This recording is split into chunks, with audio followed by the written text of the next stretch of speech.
The taxi screeched to a halt just shy of the gravel driveway I hadn't seen in over a year.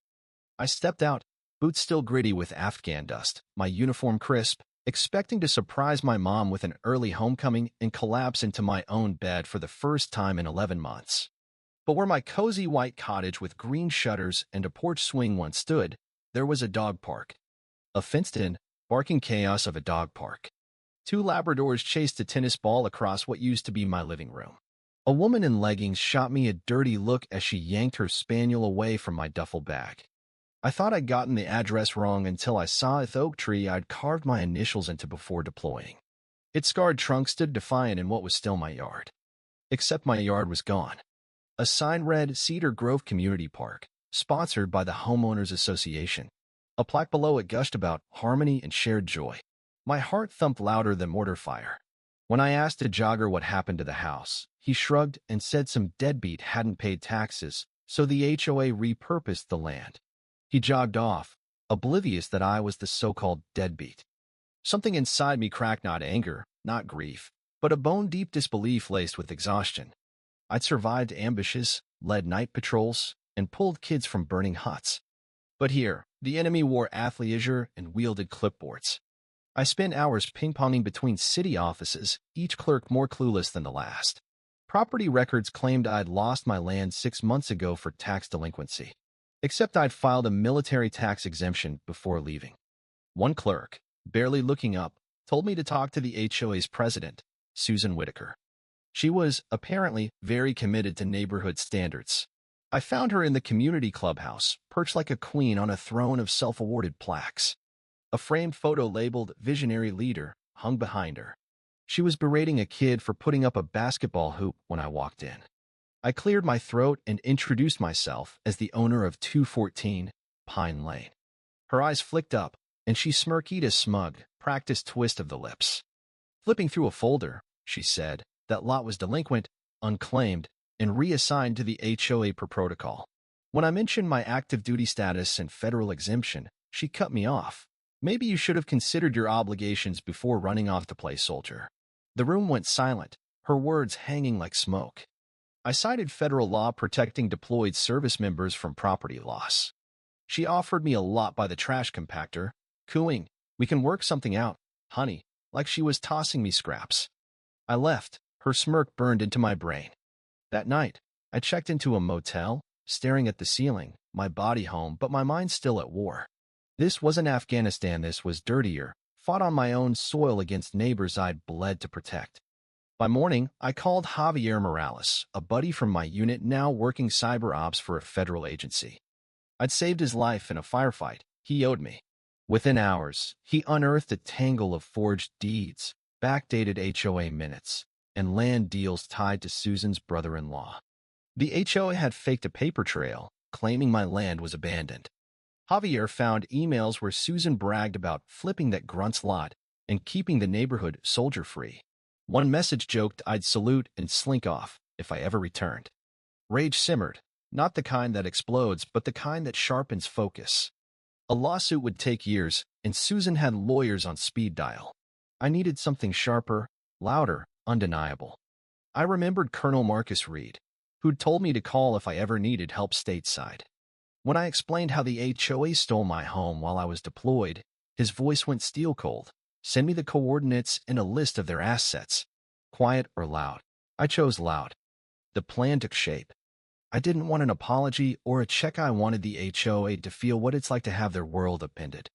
Javier spent nights digging, building a dossier thick enough to choke a bureaucrat. He found records of the HOA claiming adverse possession, forging my signature, and selling my land to a shell company run by Susan's kin. Satellite images showed illegal expansions, fences, sidewalks, even a clubhouse built on protected wetlands. Susan's emails mocked veterans as troublemakers and called my house a shack. I pinned one to my motel wall beside a photo of my porch, where Mom used to sip iced tea in her rocking chair. I wondered if they'd burned it or dumped it.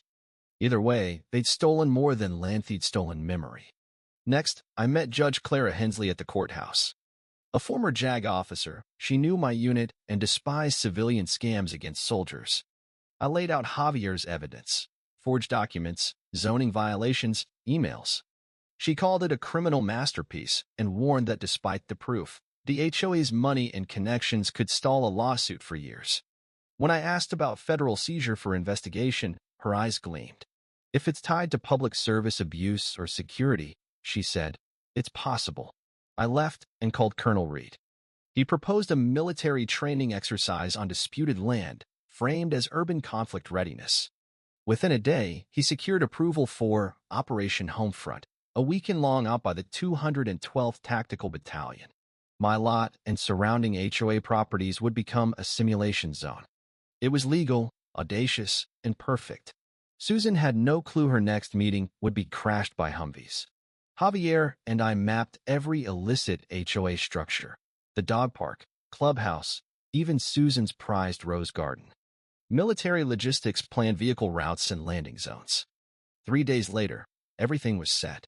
I spent my last motel night staring at photos of my house, remembering Mom laughing as we painted the shutters. That land was my roots, and they'd tried to rip it out. Now, I was rewriting the story. At dawn, Willow Ridge woke to diesel roars. Humvees rolled past manicured lawns, soldiers staked tents in the dog park, and a Black Hawk buzzed the meditation garden. Residents gaped in pajamas, clutching mugs. Susan stormed out in a satin robe, holding a cup that read Cedar Grove's finest. Her jaw dropped as engineers turned her clubhouse into a command post. She charged an officer, waving her mug like a scepter, but he handed her a packet. Federal orders for land investigation and temporary occupation. Her face turned beet red as she screamed about sovereignty. No one cared. I pulled up in an unmarked SUV, watching her spot me. You did this, she hissed, storming over. I nodded. That land you stole? It's mine again, inch by inch. She sputtered, claiming HOA rights, but I asked when she last checked her property lines. She froze. Soldiers cordoned off the clubhouse, pool, and garden, all built on stolen or unpermitted land. Susan tried locking herself in the clubhouse, but the county provided keys. Her wine fridge became a cooler for MREs. Her living room? A map room. Residents panicked, some waving pizza box protest signs, others calling news vans. A few tried challenging the ops' legality but backed off when shown their own zoning violations. An elderly couple brought me coffee, confessing they'd hated Susan's fines for years. They shared photos of my old house, offering to testify. I thanked them, feeling the tide turn. By noon, media swarmed. Susan's press conference flopped as cameras caught military tape around her precious sign. She ranted about government overreach, but cracked when asked why a veteran's home was razed. Her meltdown aired by evening, going viral with hashtags like Justice for S.G.T. Ramirez and Susan Sinks. Javier traced 5 more fraudulent land deals in the HOA, and Susan's brother-in-law faced IRS probes. A red sign went up, federal training ground, restricted access. Susan's empire was occupied, her petunias trampled by boots. Day 2 turned Cedar Grove into a fortress. Soldiers drilled past stunned residents, drones mapped the land, and Susan's kitchen hosted briefings. Checkpoints blocked her allies. Inside the command post, I reviewed documents with a DoD officer confirming my ownership in the HOA's crimes. They'd bulldozed my house without permits, paid by Susan's accounts.